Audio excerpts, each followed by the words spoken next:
Assalamualaikum warahmatullahi wabarakatuh.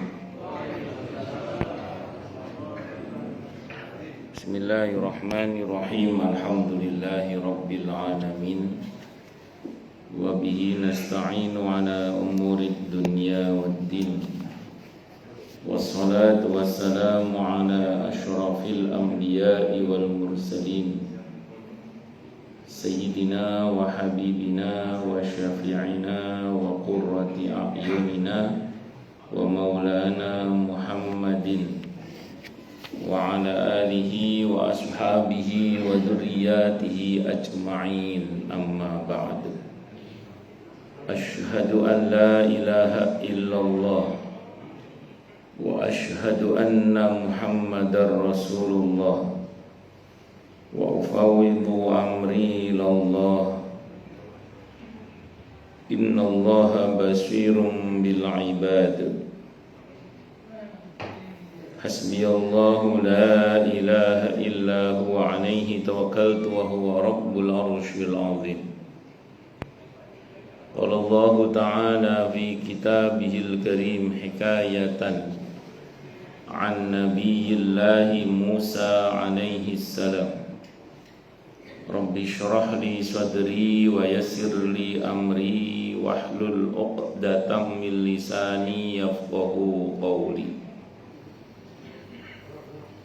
Para alim, para asatid, para asatidah, para sepuh, para bini sepuh, para aji sepuh, para tokoh masyarakat,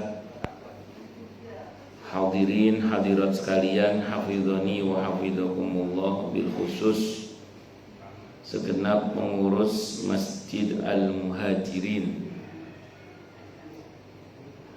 yang semoga pengurusnya dan jamaahnya semoga semuanya saja selalu dalam naungan rahmat, barokah, perlindungan serta bimbingan Allah Subhanahu wa taala. Amin Allahumma amin insyaallah. Dan tentu saya doakan dan tentu kita berdoa kepada Allah Subhanahu wa taala, Allahumma inna nas'aluka ilman nafi'a wa rizqan thayyiba wa amalan mutaqabbala wa fatahallahu alaina futuhal arifin. Allahumma inna na'udzubika min ilmin la yanfa' wa amalin la yurfa' wa qalbin la yakhsha' wa du'a la yusma'. Allahumma ati anfusana taqwaha wa zakkiha anta khairu man zakkaha anta waliyuha wa maulaha. Amin Allahumma amin insyaallah. Bapak Ibu sekalian, hafizani wa hafizakumullah, masih melanjutkan pembahasan tentang tabi'atu dinil Islam, tabiat agama Islam, di pada bagian bahwa Islam ini adalah al-Islamu dinul amali wal amal.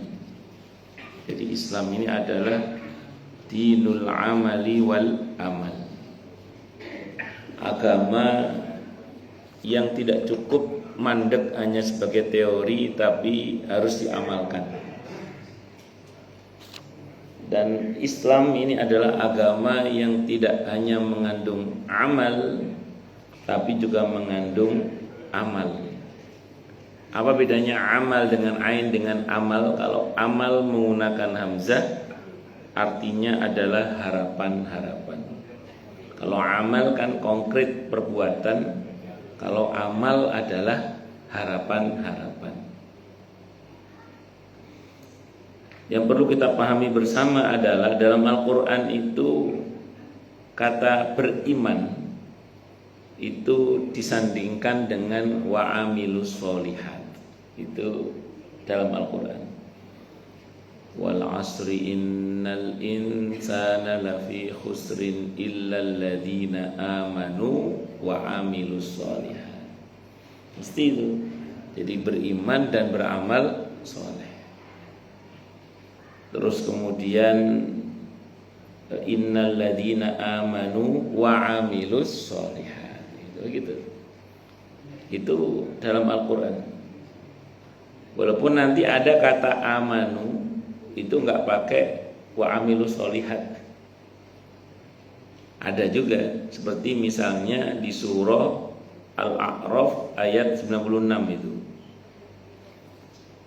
Walau anna ahlal qura amanu. Tapi ada lanjutannya wattaqau la fatahna alaihim abwabas samai wal ardh.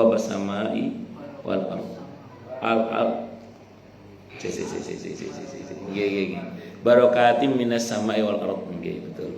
Walau anna ahlal qura amanu wattaqau la fatahna alaihim barakatim minas samai wal ardh. Itu diantara pembahasan para mufassir, para ulama ketika menjelaskan ayat ini kan biasanya iman itu disertai dengan kata amanu billah atau amana billah. Ini nggak pakai billah. Walau anna ahlal qura amanu. Biasanya kan amana billah, amanu billah. Ini nggak pakai billah. Maka ada yang menjelaskan kalau amanu dalam Al-Quran gak pakai billah, itu ada yang mengartikan dengan confident, percaya diri. Kalau amanah billah kan percaya kepada Allah, ini percaya diri, confident. Wattaqau biasanya dalam Al-Quran ittaqau itu rabbahum, bertakwa kepada Tuhan mereka, bertakwa kepada Allah biasanya dalam Al-Quran. Ini nggak ada ittaqau rabbahum, berdiri sendiri ittaqau. Dan mau bekerja keras, kerja sungguh-sungguh, kerja cerdas. Maka di sini ada yang menjelaskan orang itu asal mau percaya diri dan mau bekerja sungguh-sungguh, itu akan Allah buka pintu-pintu kebaikan. Barokah itu kebaikan, baik dari arah atas maupun dari arah bawah. Maka kalau hari ini kita melihat ada beberapa negara yang memang confident, percaya diri, satu bangsa yang dia mau bekerja sungguh-sungguh, kerja keras, kerja cerdas, maka pantas kalau negerinya itu makmur, kemah ripah loh jinawi, karena Allah buka aneka kebaikan dari arah atas maupun dari arah bawah. Ini sistem sunnatullah namanya. Sistem apa? Sunnatullah. Sunnatullah itu apa? Kebiasaan Allah dalam hal ini biasanya dikaitkan dengan hukum kausalitas sebab akibat. Nah, ini kalau mau muslim, mau orang kafir, mau baik, mau jahat, kalau dia mentaati sistem sunnatullah ini, dia akan mendapatkan apa yang Allah janjikan itu. Cuman kalau pencapaiannya semata-mata hanya zahir tanpa melibatkan batin, biasanya rapuh. Jadi pencapaian-pencapaian zahir tanpa sertai dengan batin biasanya rapuh. Rapuh serapuh rumah laba-laba. Sehingga tampak gagah zahirnya, fisiknya, bangunannya, teknologinya, tapi rapuh batinnya, rapuh ruhaninya. Maka negara kita ini benar sudah itu, bangunlah jiwanya, bangunlah badannya. Jangan cuma badannya, jiwanya juga harus dibangun. Karena kalau enggak nanti rapuh. Yang tidak tampak dari kita, dari apa yang nampak di permukaan di negara yang katanya maju itu, yang tingginya materi tidak disertai dengan tingginya spiritualitas itu, ya rapuhnya itu, rapuhnya rohani itu, rapuhnya kejiwaan itu. Nah, hal yang serupa akan terjadi pada kita kalau kita berbuat yang sama. Celakanya di kita ini kadang sudahlah materinya nggak tinggi, spiritualnya kosong juga. Wis melarat bunuh diri bisa repot. Nah, wis melarat bunuh diri bisa. Mulai orang Jepang kan sik sombut IQ-nya di atas 200, soge bunuh diri ya. Sik sombut ya. Ya walaupun tidak benar juga. Yang benar ya tadi, tingginya materi harus disertai dengan tingginya spiritualitas. Makanya saya ulang tadi, Islam ini adalah agama yang tidak hanya sebatas pada wacana dan teori, tapi harus ada praktek. Di samping memang dalam Islam ada banyak harapan-harapan yang dijanjikan, karena hidup ini kan bisa lanjut itu karena kita punya harapan, dan sebagian harapan itu dikaitkan dengan iman karena beberapanya tidak terjangkau oleh nalar kita. Makanya terus kemudian itulah pentingnya iman itu. Orang ketika mentok, dia akan putus asa dengan keadaan itu. Kalau nggak pakai iman ya sudah, bisa selesai dia. Tapi kalau orang yang ada iman, begitu mentok ngomongnya apa? Ya ini kan tidak mungkin bagi saya. Bagi Allah nggak ada yang tidak mungkin. Kan begitu kalau orang beriman ya. Jadi pada sebagian harapan itu letaknya ada pada iman. Karena ada beberapa harapan yang andaikan tanpa iman pun kita sudah bisa mengiyakan karena gampang lah dipahami gitu. Tapi kalau pada banyak halnya kan harus pakai iman. Dan apa yang dijanjikan oleh Allah yang memang mengharuskan menggunakan iman itu la raiba fih, tidak ada keraguan di dalamnya. Pasti itu, tidak mungkin Allah ingkari karena Allah itu tidak akan mengingkari janji. Innallaha la yukhliful mi'ad. Maka ketika Nabi di perang Khandaq itu, ketika ada batu yang tidak bisa dipecah oleh para sahabat dan Nabi turun langsung dan Nabi pecah batu itu, ada kilatan cahaya. Nabi sambil bersabda aukamakal, Persia dan Romawi akan takluk di tangan kaum muslimin. Oh, itu orang-orang munafik ngatain Nabi itu. Surah mungkin. Bagaimana mungkin saat itu Nabi pemimpin Madinah yang notabene nggak seberapa luasnya kekuasaannya, kok tiba-tiba mau menaklukkan Persia dan Romawi yang saat itu dua imperium besar yang kalau sekarang ibarat ya kalau ini wali kota Jakarta Timur gitu, tiba-tiba pengen menaklukkan Amerika sama Inggris Pak. Misalnya gitu. Ya dikatain serah mungkin. Gak mungkin. Dikatain gak mungkin, Allah turunkan doa. Doa ini di surah Ali Imran ayat 26 itu. Qulillahumma malikal mulki tu'til mulka man tasha wa tanzi'ul mulka mimman tasha wa tu'izzu man tasha wa tudillu man tasha biyadikal khair innaka ala kulli syai'in qadir. Nabi diajari doa yang dengan doa ini apa yang katanya tidak mungkin itu dengan izin Allah menjadi mungkin. Dan ini diajarkan oleh Nabi kepada para sahabatnya. Makanya kita ini harus berharapan baik kepada Allah. Di antara doa yang baik untuk dibaca kalau rasanya mustahil itu ya ini. Qulillahumma malikal mulki tu'til mulka man tasha wa tanzi'ul mulka mimman tasha wa tu'izzu man tasha wa tudhillu man tasha biyadikal khair innaka ala kulli syai'in qadir. Itu innaka ala kulli syai'in qadir itu sungguhnya Kau maha kuasa atas segala sesuatu wahai Allah. Itulah kenapa kita terus punya harapan kepada Allah Subhanahu wa taala. Tapi ingat, harapan tok dan tidak dikonkretkan dalam bentuk perbuatan, itu dalam Islam ada sifat tercela namanya tulul amal namanya. Jadi kalau amal itu benar tapi tulul amal itu bahaya. Apa tulul amal itu? Panjang angan-angan. Panjang angan-angan, hanya mengumpulkan jikalau, seandainya, andai kata. Hanya mengumpulkan kata apa? Jikalau, seandainya, andai kata. Hanya berandai-andai, mengangan-angankan, tapi tidak pernah mengambil langkah konkret untuk mewujudkan apa yang diangan-angankan. Lebih celaka lagi orang yang binasa oleh angan-angannya adalah dia pengennya apa, dia malah berbuat sebaliknya. Contoh, pengen masuk surga, tapi perbuatannya meniti jalannya ahli neraka. Kan gak cocok ini, gak memperbabar blas. pengen diampuni oleh Allah, tapi berbuat dosa terus, nggak ada tobat-tobatnya. Berharap mulia, tapi berbuat dengan perbuatan orang-orang yang hina. Itu kan sama dengan pengen sehat tapi minum racun itu kan. Nah ini nggak, itu namanya kena penyakit tulul amal akut yang itu namanya tadi. Panjang angan-angan. Sementara panjang angan-angan saja itu sendiri itu bermasalah.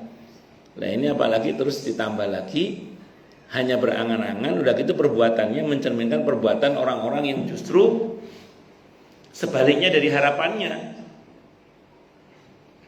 Karena ketika tadi surah Ali Imran ayat 26 tadi itu doa yang Allah ajarkan kepada Nabi kita Muhammad sallallahu alaihi wasallam. Karena ayat itu tadi ada kata-kata engkau muliakan siapapun yang kau kehendaki dan engkau hinakan siapapun yang kau kehendaki. Ada jamaah nanya ke saya, Ustaz, kalau ujung-ujungnya yang dikehendaki oleh Allah, buat apa kita berusaha? Kata dia gitu. Kalau kan Allah katakan dalam ayat tadi itu, engkau muliakan ya Allah siapapun yang kau kehendaki, engkau hinakan siapapun yang kau kehendaki. Kalau ujungnya yang dimuliakan dan yang dihinakan adalah yang dikehendaki oleh Allah, kata beliau, buat apa kita berusaha? Kata dia gitu. Maka saya jawab, ayat itu betul Pak, bahwa yang akan dikehendaki mulia oleh Allah itulah yang akan mulia, dan yang dikehendaki hina oleh Allah itulah yang akan terhina. Dan ayat itu betul. Dan di Al-Quran Allah sudah memberitahukan siapa-siapa yang dikehendaki mulia dan siapa-siapa yang dikehendaki hina. Yang Allah kehendaki mulia dalam Al-Quran ada muttaqin, ada muhsinin, ada tawabin, ada mutatahirin. Yang dikehendaki hina dalam Al-Quran juga banyak. Ada kafirin, ada fasikin, ada munafikin, ada aspirin obat. Nah iya kan, aspirin obat. Kalau kita meniti jalannya orang yang bertakwa, orang yang beriman dengan baik dan benar, orang-orang yang aktif dalam berbuat baik, orang-orang yang bertobat, pasti mulia kita. Sudah Allah kehendaki kemuliaannya, dan sudah Allah buktikan dengan banyaknya orang-orang yang Allah muliakan yang meniti jalan tersebut. Siratal ladzina an'amta alaihim ya ghairil maghdubi alaihim waladdallin. Nah sebaliknya, kalau orang itu meniti jalannya orang-orang kafirin, fasikin, munafikin, musyrikin, tadi aspirin obat. Kalau menempuh jalur itu, ya wes, maksudnya dalam siratal ladzina an'amta alaihim, maksudnya ghairil maghdubi alaihim waladdallin. Maksudnya al-maghdub dan dolin itu naudzubillah.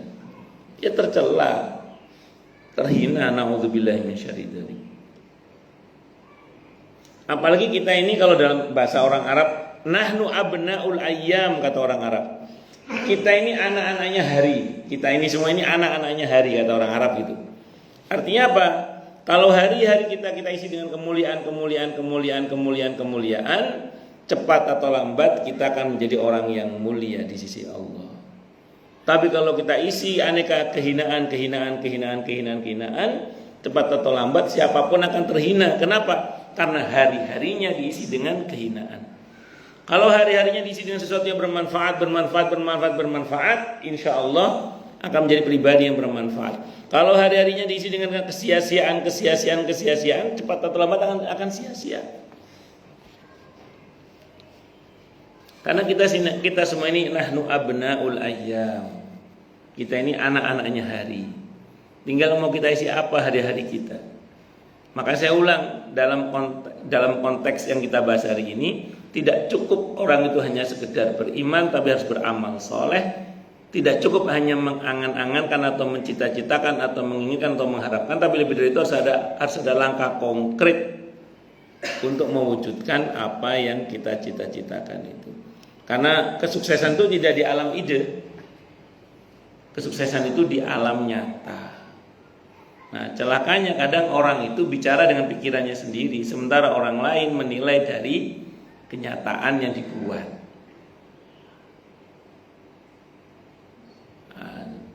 Nah, Nah ini patutnya jadi perenungan lah buat kita istilahnya begitu.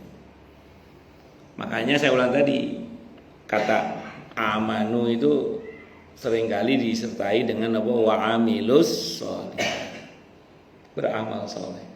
Karena sempurnanya iman dalam Islam itu tidak hanya cukup ikrar di lisan, asyhadu an la ilaha illallah wa asyhadu anna muhammadar rasulullah. Tidak cukup, harus ada at-tasdiq bil qalb. Kalau Ibnu Taimiyah al-i'tiqad bil qalb.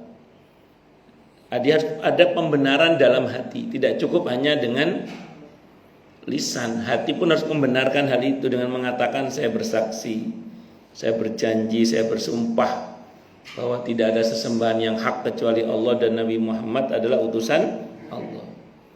Terus tidak cukup hanya dalam hati. Kalau mau sempurna imannya, konkretkan dalam bentuk perbuatan. Sehingga selaras antara lisan, hati dan perbuatan. Itulah mukmin sejati. Karena kalau cuma lisan dan hati tok, perbuatannya nggak cocok, biasanya itu namanya orang fasik biasanya. Orang fasik ini orang yang merusak perjanjian antara dia dengan Allah, yaitu syahadat itu. Bukan membatalkan tapi merusak. Alladzina yanquduna ahdallahi min ba'di mitsaqih wa yaqta'una ma amarallahu bihi ayyusala wa yufsiduna fil ard ulaika humul khasirun. Imannya diterima, orang fasik ini masih diterima imannya, cuman dia fasik, pelaku dosa besar. Karena dia masih asyik dalam kemaksiatan. Jadi masih asyik dalam kemaksiatan. Makanya tidak bisa disebut sebagai orang yang sempurna imannya, karena nggak cocok antara lisan dengan hatinya. Nggak cocok antara perbuatan dengan apa yang diikrarkan dalam hati dan lisannya. Nggak cocok. Tapi ini masih dianggap beriman. Nah, yang terakhir ini yang kalau dalam pandangan Allah dia tidak beriman. Walaupun dalam pandangan kita mungkin dia beriman. Itu orang-orang yang hanya bersyahadat di mulutnya saja, tapi hati dan perbuatannya tidak bersyahadat. Ini jenis munafik, tapi munafik yang sampai kafir yang. Karena munafik nanti ada yang tingkatannya fasik. Ini enggak, munafik yang sampai kafir. Itu yang Allah bilang innal ladzina kafaru sawaun alaihim a'andartahum am lam tundirhum la yu'minun.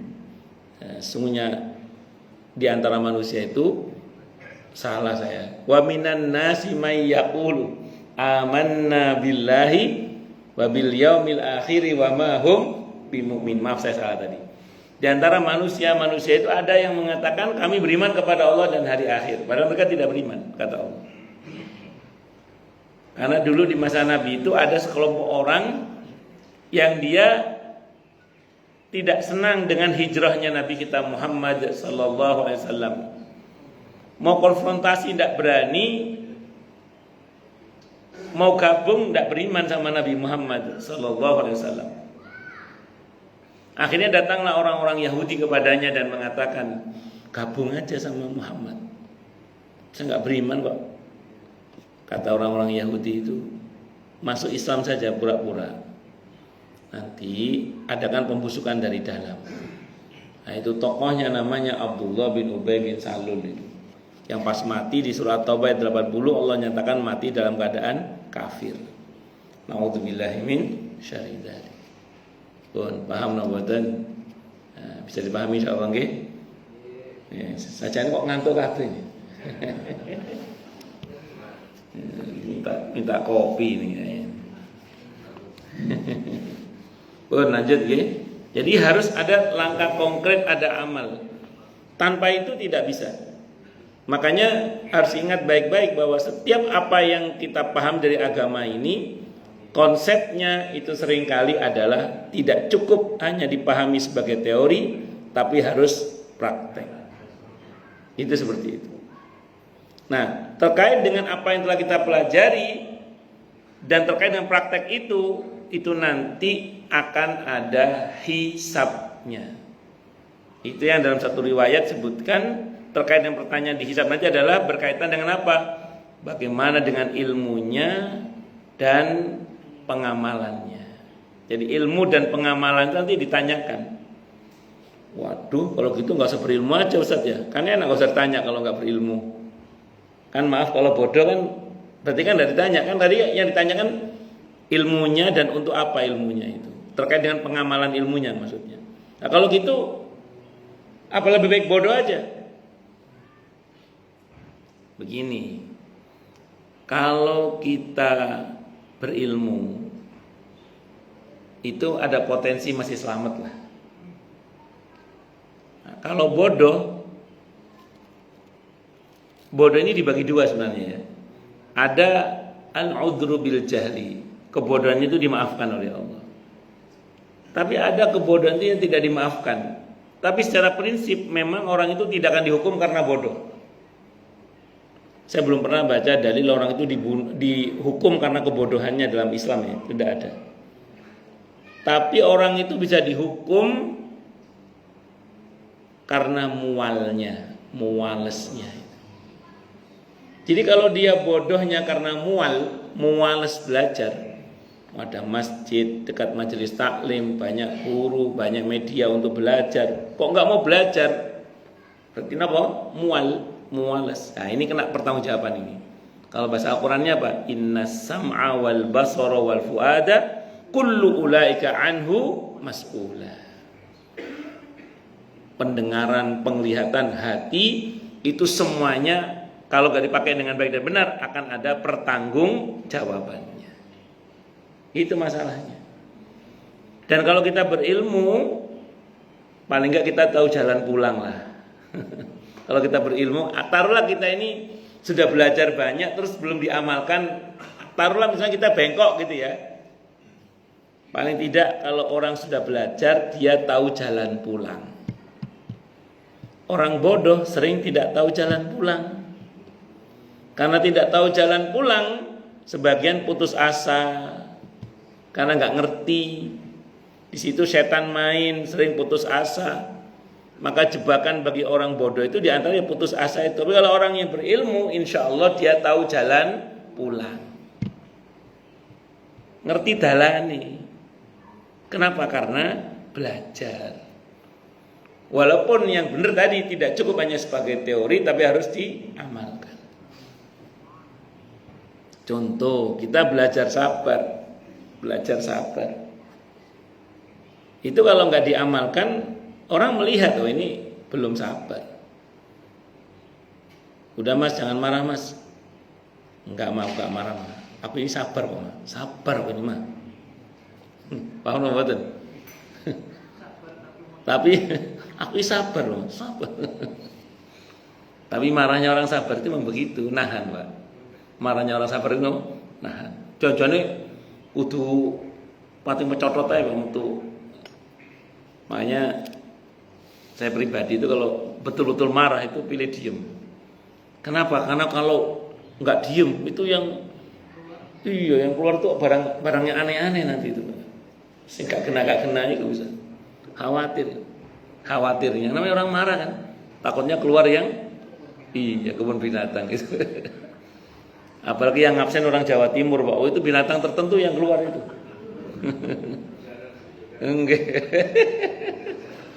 Monoreng Madura beda lagi itu nanti. Allahu Akbar. Oh, lanjut.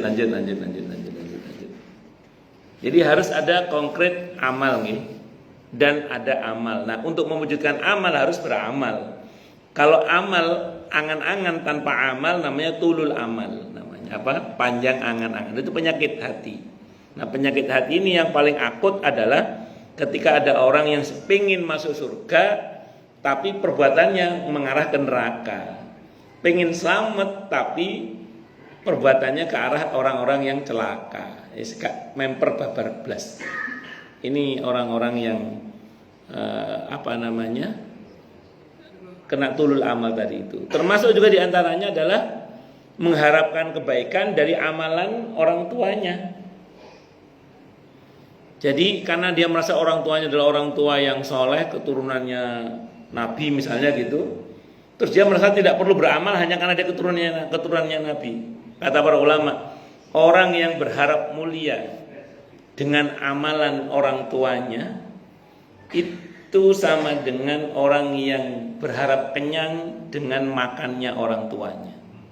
Yang makan orang tuanya dia berharap kenyang. Tidak boleh.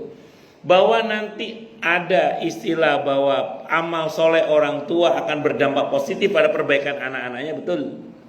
Tapi anak jangan punya pikiran ngandelin orang tua.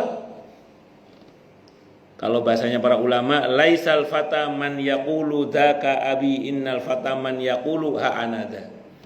Pemuda yang gagah itu bukannya berkata, "Iku lho bapakku, iku lho mbahku." Pemuda yang gagah itu mengatakan, "Ini loh saya." Ha anada. Maka orang-orang, kata para ulama, orang-orang yang nasabnya kurang bagus bisa membangun nasab bagus dari dirinya dengan cara bagaimana? Berilmu dan beramal. Dan dalam Islam kemuliaan itu terletak pada adanya ilmu dan iman yang tentu tidak hanya sebatas pada teori tapi juga harus dipraktekkan. Itu rumus dasarnya ngoten nggih. Kalau sudah diamalkan maka akan menjadi amil mutafail. Amil ini orang yang giat dalam beramal, dan mutafail akan menjadi orang yang confident, percaya diri, optimis, orang optimis. Dan itulah pribadi seorang muslim. Seorang muslim itu bukan pemalas, dia giat dalam berusaha, tidak pernah berputus asa karena tinggi cita-citanya atau harapannya kepada Allah, dan karenanya dia menjadi orang yang optimis dalam kehidupan sehari-harinya. Harusnya begitu, maksudnya harusnya begitu. Idealnya seorang muslim itu begitu. Kemudian al-Islamu dinul quwwati wal mas'uliyati. Jadi Islam ini adalah agama kekuatan dan tanggung jawab. Tidak hanya kekuatan tapi juga tanggung jawab. Makanya ada satu rumus ketika Nabi Musa dipilih oleh Nabi Syuaib, ada mata Nabi Syuaib, ada mata Nabi yang lain di Madian itu, untuk jadi menantunya. Itu adalah karena dia qawiyun amin, Pak. Qawiyun amin. Qawi artinya kuat, amin itu amanah, bisa dipercaya. Dalam Islam, kuat saja tidak cukup, tapi harus baik. Baik saja tidak cukup, harus kuat. Itu dalam Islam. Saya ulang, kuat saja tidak cukup tapi harus baik. Tidak cukup hanya baik tapi harus kuat. Terutama dalam konteks ayat yang saya baca tentang Nabi Musa tadi, itu adalah harus kuat dan baik terkait dengan seorang pemimpin terutama. Karena itu Nabi Syuaib hendak mencari pemimpin untuk putrinya yang notabene adalah suami dari anaknya berarti nantinya. Maka dalam skala kepemimpinan yang kecil saja itu kita harus mencari yang qawiyun amin, yang kuat lagi amanah, punya sifat amanah. Nah, baik toh, gak kuat ya gak bagus juga. Kalau kuat toh gak baik, bojone entek digepuki. Diwantemi, dipukuli misalnya, naudzubillah min syarri dzalik. Tapi kalau nun sewu, kalau baik saja tapi lemah, itu juga tidak bagus. Ada orang baik tapi lemah, itu juga kurang bagus. Untuk dalam konteks sebagai pemimpin, terutama kepala rumah tangga. Saya punya saudara saya punya teman seorang doktor. Itu kalau pidato di mana-mana medeni, Pak, menakutkan. Serem kalau pidato itu. Begitu pulang cerita saudara saya, disentak bojone goblok dadak, Pak, itu. Longo. Di sini enggak ada, tempat lain gitu. Biasanya model begitu itu Pak, di wajahnya tampak gurat-gurat penderitaannya biasanya. Biasanya. Kalau enggak salah satuan persatuan suami takut. Iya itu. Di sini enggak ada, Pak, sini enggak ada. Tempat lain begitu, tempat lain. Ya harus apa tadi? Baik dan kuat dan baik. Itu qawiyun amin namanya. Makanya nanti berbanding lurus dengan kekuatan fisik, kekuatan ilmu, kekuatan politik, kekuatan kekuasaan. Itu berbanding lurus dengan semua itu adalah mas'uliyah, yaitu pertanggungjawaban. Kullukum ra'in wa kullukum mas'ulun an ra'iyatihi. Setiap kalian adalah pemimpin dan setiap kalian akan dimintai pertanggungjawaban terkait dengan kepemimpinannya. Paham nombatan ini. Makanya jangan dikira kita ini tidak dimintai pertanggungjawaban. Semua kita akan dimintai pertanggungjawaban. Dan itu nanti ada di yaumil hisab terutama. Nah, orang yang mengerti betul bahwa konsekuensi dari perbuatannya akan berdampak pada pertanggungjawaban tidak hanya dunia tapi juga akhirat, itu mesti ngomong hati-hati. Berbuat apa saja mesti hati-hati. Kenapa? Karena dia tahu konsekuensinya tidak hanya dunia tapi juga akhirat. Dan dalam Islam ada rumus, ini sering saya sampaikan rumus ini, bahwa faman ya'mal mithqala dzarratin khairan yarah wa man ya'mal mithqala dzarratin syarran yarah. Semua yang kita lakukan sekecil apapun, baik maupun buruk, kita akan melihat akibatnya untuk kita. Semuanya itu secara prinsip itu begitu. Kita beribadah kepada Allah, kebaikannya kembali pada kita. Kita durhaka kepada Allah, yang rugi siapa? Ya kita sendiri. Bahkan ketika kita tampaknya berbuat baik pada orang lain pun, sebenarnya kita sedang berbuat baik pada diri kita sendiri. Sebagaimana ketika kita tampaknya berbuat jahat pada orang lain pun, sejatinya kita sedang berbuat jahat pada diri kita sendiri.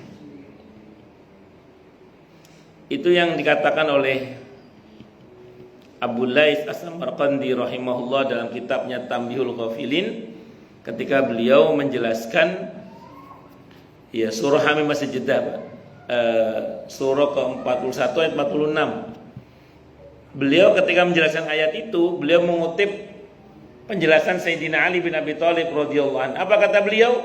Ma ahsantu ila ahadin wa ma asatu ilaihi. Li'annallaha yaqul man amila salihan fali nafsihi wa man asaa fa 'alaiha. In ahsantu ila ahadin faqad ahsantu ila nafsi wa in asatu ila ahadin faqad asatu ila nafsi. Kata beliau, aku tidak pernah berbuat baik pada orang lain. Aku juga tidak pernah berbuat jahat pada orang lain, karena Allah telah berfirman yang artinya, siapa yang berbuat baik maka manfaatnya untuk dirinya sendiri, dan siapa yang berbuat jahat maka dosanya juga untuk dirinya sendiri. Jadi kata beliau, kalau aku berbuat baik pada orang lain, sejatinya aku berbuat baik pada diriku sendiri. Kalau aku berbuat jahat pada orang lain, sejatinya aku berbuat jahat pada diriku sendiri. Kita ini kelihatannya nolong orang lain, tapi tanpa kita sadari pertolongan Allah untuk kita. Hadisnya Sahih Muslim, wallahu fi aunil abdi maka al abdu fi auni akhi. Allah itu senantiasa membantu hambanya selagi hamba itu peduli membantu saudaranya. Sehingga tidak jarang urusan kita dibantu beres oleh Allah bersamaan dengan kita membantu membereskan urusan orang lain. Kita nampaknya saja mendoakan baik orang lain, tapi tanpa kita sadari doa itu kembali pada kita. Itu dalam satu riwayat sebutkan, ketika seseorang mendoakan saudaranya dari balik punggungnya tanpa sepengetahuannya maksudnya, maka di atas kepalanya ada malaikat yang berkata walaka mislu dzalik, bagimu seperti itu juga. Sehingga tidak jarang hal-hal yang baik yang terjadi pada kita dengan izin Allah itu terjadi karena kita pernah mengharapkannya terjadi pada orang lain. Tidak jarang hal-hal yang baik yang terjadi pada kita itu tentu dengan izin Allah ya, itu terjadi karena kita pernah mengharapkannya terjadi pada orang lain. Dan masih banyak lagi contoh-contoh yang lainnya. Nah, tapi hati-hati juga ketika kita jahat sama orang lain, itu kelihatannya saja kita jahat sama orang lain, tapi tanpa kita sadari kita sedang berbuat jahat pada diri kita sendiri.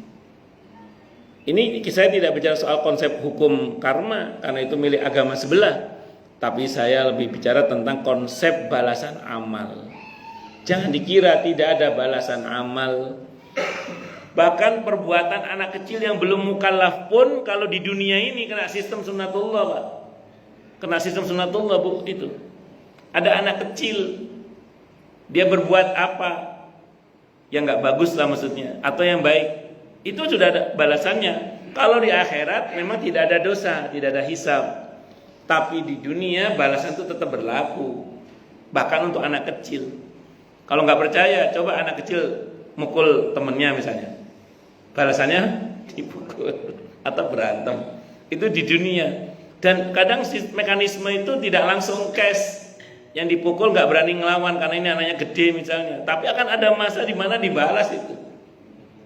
Mungkin tidak sekarang, tapi 10, 20, 30 tahun yang akan datang sangat mungkin. Karena beberapa dosa itu kata para ulama tidak dibalas seketika, tapi dibalas 20, 40 tahun kemudian. Kok bisa gitu, Ustaz? Iya. Karena Allah itu kalau perihal kejahatan itu Allah memang tidak suka membalas secara langsung. Allah sukanya menundanya. Bukan melupakannya, menundanya. Hingga batas waktu yang Allah tentukan. Kalau nggak tobat, betul-betul dibalas. Kalau tobat, diampuni dan insya Allah tidak akan dibalas oleh Allah kalau dia meraih pemaafan Allah. Di mana dalilnya, Ustaz? Fatir, surah Fatir, surah ke 35 ayat 45 itu. Lau yu'akhidullahu an-nasa bima kasabu ma taraka ala dhahriha min dabbah walaki yu'akhiruhum ila ajalin musamma. Kalau Allah menghendaki manusia itu cepat diadab karena perbuatannya, niscaya tidak akan tersisa satu binatang melata pun di muka bumi ini. Tapi Allah sengaja menangguhkannya hingga batas waktu yang Allah tentukan. Bahkan tidak jarang sebelum dibalas oleh Allah dikasih kesenangan dulu, namanya istidraj. Al-An'am ayat 44 itu. Falamma nasu ma dzukiru bi fatahna alaihim abwaba kulli syai hatta idza farihu bima utu akhadnahum baghtatan fa idahum mublisun. Maka ketika mereka mulai melupakan peringatan yang Allah berikan kepada mereka, diingetin dablek. Ya wes lain dablek, kata Allah, fatahna alaihim abwaba kulli syai. Kami buka pintu-pintu segala sesuatu. Tambah durhaka, tambah jaya, tambah durhaka, tambah banyak duitnya, tambah durhaka, tambah sukses dunianya. Kata Allah, hatta idza farihu bima utu. Hingga ketika dia telah mencapai puncak kebahagiaannya dalam kedurhakaan itu, kata Allah, akhadnahum baghtatan. Kami siksa dia secara tiba-tiba. Baghtatan itu ujuk-ujuk, mak jegaklik, mak bedunduk tiba-tiba. Faidahum mublisun, seketika itu dia merasa kaget dan berputus asa. Kalau dia kaget, berputus asa, masih hidup sempat tobat mending. Ngerinya naudzubillah, kaget serangan jantung mati, naudzubillah. Naudzubillah min syarri dzalik. Makanya ini kita belajar bersama nih. Jadi kalau misal nun sewu namanya manusia BE itu siapa tahu kita ini ada salah-salah baik sengaja atau tidak. Mumpung masih hidup, monggo disegerakan taubat. Mumpung masih hidup. Allahu Akbar. Nah, diharapkan dengan adanya al-quwah wal mas'uliyah, kesadaran akan pentingnya menjadi seorang pribadi yang kuat dan bertanggung jawab, maka kita diharapkan menjadi seorang pribadi yang qawiyun amin, kuat lagi amanah, kuat dan baik, punya prinsip amanah tadi itu. Dan itulah asy-syakhsiyatul islamiyah, pribadi seorang muslim itu harusnya seperti itu. Berikutnya, al-Islam dinul izzah war rahmah. Insyaallah di pertemuan yang akan datang kita akan bahas. Silakan yang mau tanya dulu. Tanya, protes, marah boleh silakan. Masalah atau masalah yang lain boleh kalau ada. Kalau nggak ada berarti jelas semua atau tidak jelas semua. Izin minum dulu ya. Bismillah.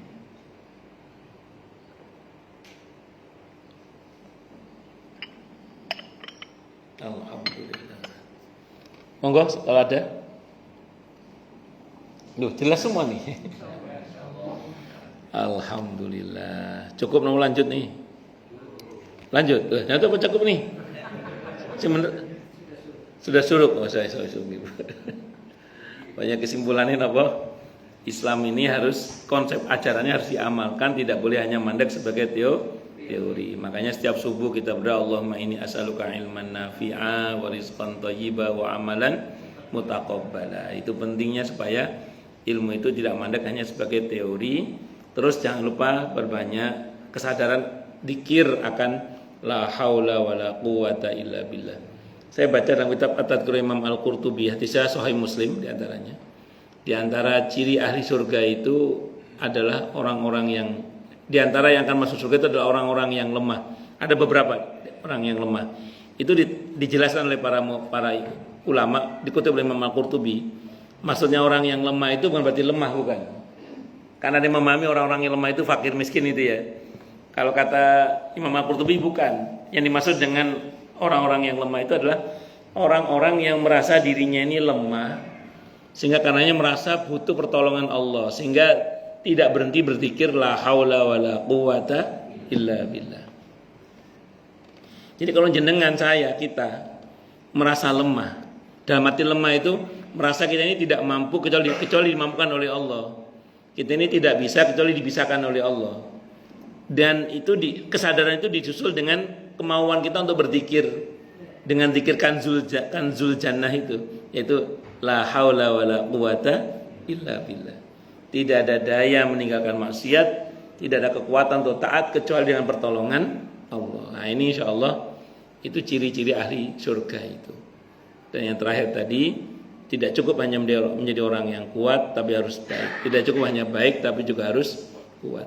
Nah, karena kita sadar akan pertanggungjawaban, maka omong omong, berbuat apa saja, mohon diingat bahwa semuanya ada pertanggung jawabannya dan ada balasan amalnya. Bagi terlanjur berbuat yang tidak baik, segera ditobati. Semoga Allah anugerah kita semua taubatan nasuha qoblal maut. Amin. Allahumma amin insyaallah. Saya kira ini yang bisa saya sampaikan. Semoga kajian kita bisa bermanfaat, mubarakah fi dini wa dunya wal akhirah untuk kita, keluarga kita dan seluruh umat Islam semuanya. Dan mudah-mudahan kita semua dijadikan oleh Allah sebagai orang-orang yang sukses dunia akhirat, selamat dunia akhirat, bahagia dunia akhirat, dan dipermudah urusan kita oleh Allah fi dini wa dunya wal akhirah. Semoga Allah limpahkan hidayah selalu untuk kita. Semoga Allah tingkatkan selalu hidayah untuk kita, dan semoga Allah berikan hidayah untuk siapapun yang melihat kita. Subhanakallahumma bihamdika asyhadu an la ilaha illa anta astaghfiruka wa atubu ilaik. Sallallahu alaihi Muhammad wa ala alihi wa sahbihi wasallam. Saya mohon maaf. Assalamualaikum warahmatullahi wabarakatuh.